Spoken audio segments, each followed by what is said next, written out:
നമസ്കാരം, news prime മലയാളത്തിലേക്ക് സ്വാഗതം. കേരളത്തിൽ ബി.ജെ.പിയുടെ ഏറ്റവും വലിയ ലക്ഷ്യം എന്നത് UDF ഒരു കാരണവശാലും അധികാരത്തിൽ വരരുത് എന്നുള്ളതാണ്.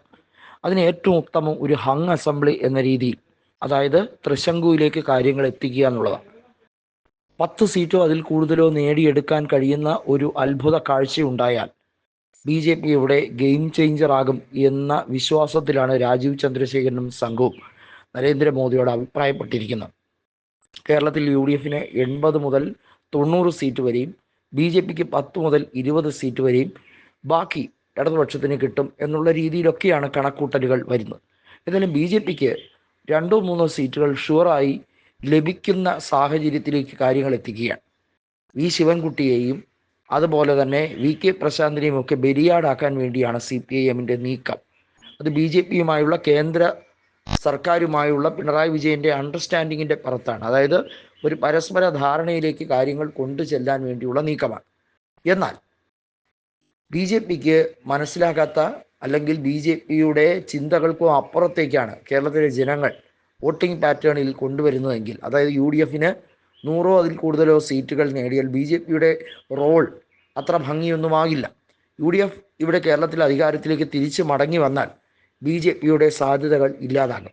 ഒരുപക്ഷെ BJP വളരാൻ ശ്രമിക്കുന്നത് UDFനെ തകർത്തുകൊണ്ടാണ്, അല്ലെങ്കിൽ കോൺഗ്രസ് നേതൃത്വത്തെ പരിപൂർണമായി ഇല്ലാതാക്കിക്കൊണ്ട് CPIMും BJPയും മതി, ത്രിപുര മോഡൽ അല്ലെങ്കിൽ അതുപോലെ തന്നെയുള്ള ഒരു സംവിധാനം കൊണ്ടുവരാൻ, കേരളത്തിൽ അതുപോലൊരു രാഷ്ട്രീയ സാഹചര്യം ഉണ്ടാക്കിയെടുക്കാൻ കൃത്യമായി പിണറായി വിജയനും രാജീവ് ചന്ദ്രശേഖരനും കൈകോർക്കുകയാണ്. നമുക്കറിയാം, തൃശ്ശൂരിൽ ലോക്സഭാ തെരഞ്ഞെടുപ്പിൽ BJP അവിസ്മരണീയമായ നേട്ടമുണ്ടാക്കിയത് ഈ ഒരു അഡ്ജസ്റ്റ്മെൻറ്റിൻ്റെ പുറത്താണ്. കേരളത്തിൽ CPIMനെ സംബന്ധിച്ചിടത്തോളം വലിയ രീതിയിൽ CPIയെ ചതിച്ചുകൊണ്ട് CPIക്ക് സാധ്യതയുള്ള സിറ്റിംഗ് സീറ്റുകളോ അല്ലെങ്കിൽ അവർക്ക് സാധ്യതയുള്ള മണ്ഡലങ്ങളിലോ CPIM വോട്ട് കൊടുക്കാതെ എൻ ബ്ലോക്കായി BJPക്ക് അനുകൂലമായി സൃഷ്ടിച്ചെടുത്തുകൊണ്ട് കാര്യങ്ങൾ BJPക്ക് കുറച്ച് അനുകൂലമാക്കി കേരളത്തിൽ രാജീവ് ചന്ദ്രശേഖരന് ഇമേജ് ഉണ്ടാക്കിയെടുക്കാൻ വേണ്ടിയുള്ള നാറിയ കളിയാണ് ഇവിടെ നടക്കുന്നത്. പക്ഷേ അത് എത്രത്തോളം വില പോകും എന്നുള്ളത് നമുക്ക് വരും ദിവസങ്ങളിൽ കണ്ടറിയാം. പ്രത്യേകിച്ചും കേരളത്തിലെ തെരഞ്ഞെടുപ്പ് ഏപ്രിൽ 9-നായിരിക്കെ 3 മുന്നണികൾ ഒരേ രീതിയിൽ ഒരേ ആവേശത്തിൽ തന്നെയാണ്. പക്ഷേ BJPയെ സംബന്ധിച്ചിടത്തോളം അവർ കഴിഞ്ഞ തവണത്തേനേക്കാൾ കുറച്ചുകൂടെ കോൺസെൻട്രേറ്റ് ചെയ്യുകയാണ്. സെലക്റ്റഡ് കോൺസ്റ്റിറ്റ്യുവൻസീസ് ആണ്. അവർ ഒരു 20ഓളം മണ്ഡലങ്ങളിൽ വിജയിക്കാൻ വേണ്ടിയുള്ള എല്ലാ ശ്രമങ്ങളുമാണ്.